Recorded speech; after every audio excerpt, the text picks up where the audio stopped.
Is it possible to have a vaccine against malware?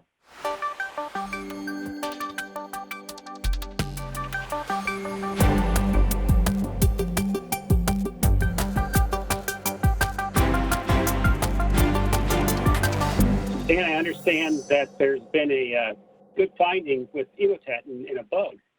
Yes.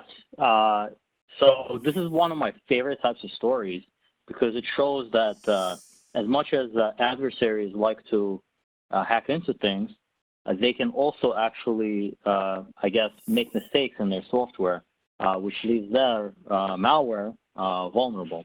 And another reason I like the story is actually kind of semi-related to a story we covered on ThreatTraq a few weeks ago. It's not exactly related, but it's like in the same theme or in the same category of security researchers taking active defense measures.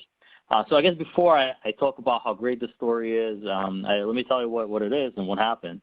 So a security researcher named James Quinn discovered that on February 6th, a new version of Emotet came out. And this new version, once he started analyzing it, it had a new persistence mechanism. And the way the persistence works is, I guess the malware needed to make sure that it wasn't previously installed or something like that in order to continue running. And it used a registry key to do a part of its work. So what James was able to discover is that if he set a specific value inside of that registry key, he actually was able to prevent the malware from running correctly because of how it would function. So the other thing he learned is that there was a buffer overflow in another part of the code that if he set like an 800-byte buffer or something like that somewhere else, the malware would actually crash. But not only that, this would have the effect of creating two event log entries in the window event viewer at specific event IDs. So this is all good, of course. So being able to figure out that there's this problem with Emotet and it's malware that's being distributed widely, what do you do about that, or how do you take advantage of this exploit? So James and team, they actually, is another reason I like the story, is they worked with security researchers to provide them like a little program that you could run, which is almost like a vaccine. So he took a part of a piece of the malware almost. He basically injected this registry key, basically like injecting the virus into your system, sort of, not a real virus, of course, an inert version of it, just a registry key. And then if the virus or this malware ever try to come through and get infected, it's almost like this antibody in the registry would prevent it from being able to be installed, which I thought was really, really clever. And distributing this little like vaccine to all of the organizations that they distributed to, I thought was really cool because not only was there positive feedback that he received, he also got some suggestions for how to make it better or how to make the vaccine work in other operating system versions that maybe he didn't test on. So it was great, by releasing it, he also got, obviously he probably got a lot of goodwill from the community, which is great. And he also was able to get some people to kind of give him some suggestions for improvements of how it could be more useful. So another thing that I thought was really, really clever in the story is that James actually tried to create a CVE for the vulnerability that he found in the malware.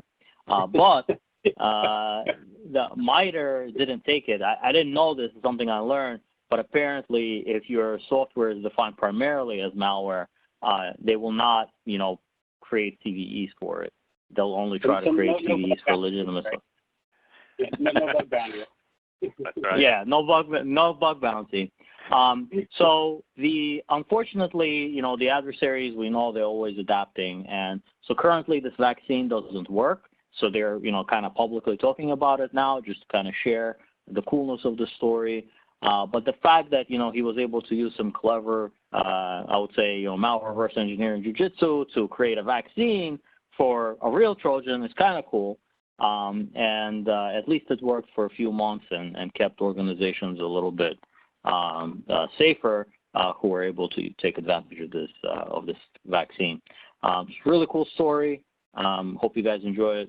And I encourage everyone to check out the blog and kind of get into the details of how it works. There's a lot of very interesting info that's kind of out there.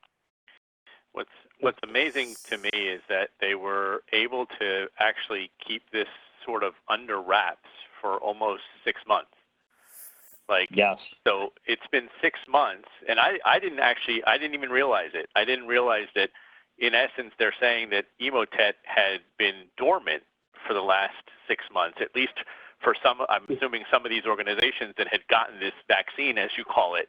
But it's amazing to me that they managed to sort of distribute this vaccine out to certain, groups, because I'm obviously it wasn't widely distributed, the vaccine, but they were able to distribute it, and these people were, in essence, immune to this for about 6 months until obviously the bad actors realized what happened, and then they rewrote their code. Right? That's amazing to me. Yeah, I was thinking it's been a few years back, but there was a case where there was a virus and somebody wrote it and I would say antivirus, but it's almost the wrong term. But you would infect yourself with this other virus and it would prevent the bad one from infecting you. And, and that kind of sounds like this is a similar story, is that, hey, if I go out and get this thing, and if you could even turn it into a bot or, some kind or some other, infectious vector worm to prevent you from getting Emotet. And there was I'm trying to remember what that was called, but it's been a few years ago that they did something like that. I was going to say that, there's a lot of very similar cases, like you mentioned, John, where security researchers do something and actually it helps the community as a whole in a big way. I think WannaCry was another example where person was able to register basically a kill switch domain. They probably didn't even know it at the time, but they did it, which is kind of cool. So it prevented the ransomware piece from working on WannaCry infected computers. Maybe one day I can create a vaccine. I didn't think it was possible to create a vaccine, but this story taught me that it is. So it's really, really cool. It's all part. I mean, this is kind of in your world, right? I mean, this is all part of reverse engineering. So if you reverse it, I guess, far enough, you understand the inner makings and the workings of something like this, and then you can sort of backtrack it, and you use almost that same knowledge against them. And like I said, it's kind of cool that they were able to do this and then keep it sort of under wraps, because obviously, if this would have gotten out on day one, if they would have made it public on day one, this vaccine would have lasted a week, right? And then it would have been over. But again, the fact that they were able to do this, reverse it, get the stuff out there, let their customers, I guess at that point, take advantage of the vaccine for this long, I'm sure they appreciated it. I'll be wanting to become a doctor as well soon.